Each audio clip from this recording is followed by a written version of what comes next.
Hey, this is a problem about a roller coaster car, and it crosses the top of a 40-meter diameter loop-the-loop.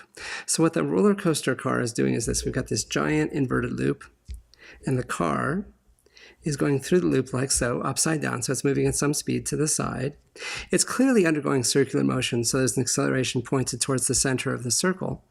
And so there's a force pointed towards the center of the circle. And in fact, thinking about the car, there's a couple of forces that act on it. So let's take a look here. Here's the car, and it's riding on a track. And I want to think about the forces that are acting on the car. One force clearly is the weight force, and the weight force points straight downward.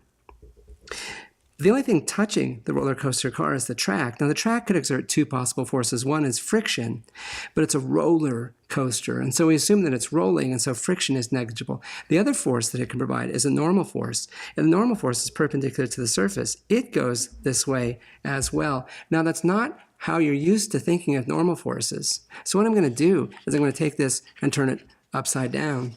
Let's take a look at this. Now, this is how you want the normal forces to work.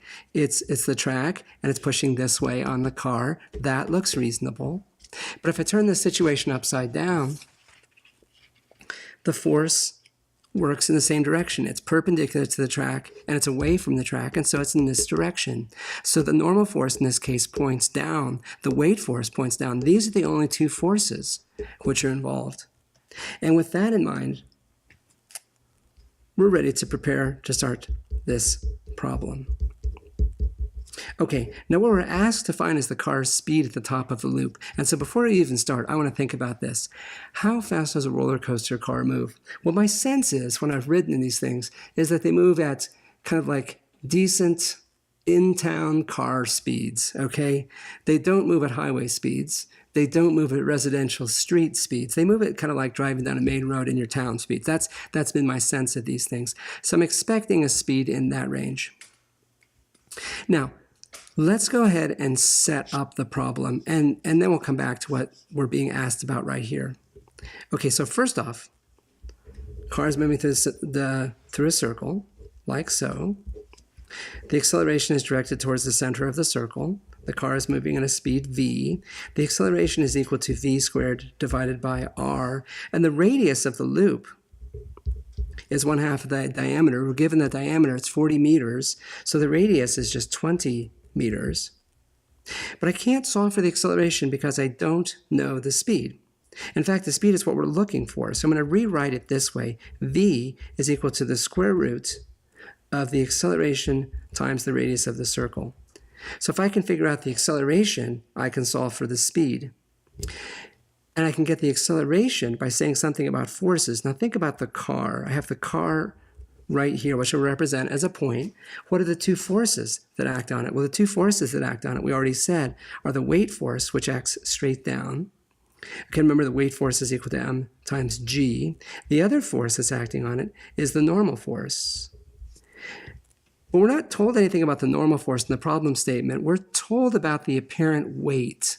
But the apparent weight, remember, is just equal to the contact forces that support the object. So in this case, the contact force that's supporting it is just the normal force. The apparent weight is just equal to the normal force. And the fact that it's directed down, that's just fine. So I can say this: the normal force is equal to my apparent weight. Well, we're told the apparent weight is the same as the true weight. So these two forces are equal to each other. And that simplifies things, because the net force, we know the net force is directed towards the center of the circle. The net force, in terms of these magnitudes, is just equal to the normal force plus the weight force. But the normal force is equal to the apparent weight, and the apparent weight is equal to the weight force. So the net force is equal to 2 times the weight force, so it's just equal to 2 times m times g. The other thing we can say is that it's always true that F net is equal to m times a. That's Newton's second law. And that's the piece that we're going to use to bring together the force part of the problem and the motion part of the problem. And we're going to do that in our solution. So let's move on to solve this problem. And what I'm going to do is I'm just going to rewrite this relationship right here. Okay, F net is equal to 2 times m times g, but it's also equal to m times a by Newton's second law. Well, this equation admits of some simplification. 2 times m times g is equal to m times a. Masses cancel, and so I end up with an acceleration that's just equal to 2 times g. Now I'm going to do a quick assessment right here before we go on and think about roller coasters. 2 g's is an acceleration that's fun. You feel that. 4 g's is fun if it's for a short period of time. 8 g's starts to damage people. So this is in the realm of fun and not hurty. And so this seems like quite a reasonable acceleration. So our first stage of our assessment is our acceleration seems reasonable. Next up, let's do a calculation of the speed. Well, the acceleration is equal to 2 times g. V, the speed we calculated, was equal to the square root of a times r.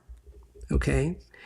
Well, the acceleration is just equal to 2 times g, so 2 times 9.8 meters per second squared. The radius is 20 meters, and so we can write down an expression that we can evaluate to find the speed. And if we do that, we get a speed of 20 meters per second. Now, 20 meters per second is approximately 40 miles per hour. And that is a typical speed that you would use to drive down big roads in town. It's not a highway speed. It's not a residential neighborhood speed. And that is a reasonable speed for roller coasters. So it's a reasonable acceleration for a coaster. It's a reasonable speed for a coaster. And so our assessment is that our problem solution matches our understanding of the way the world works.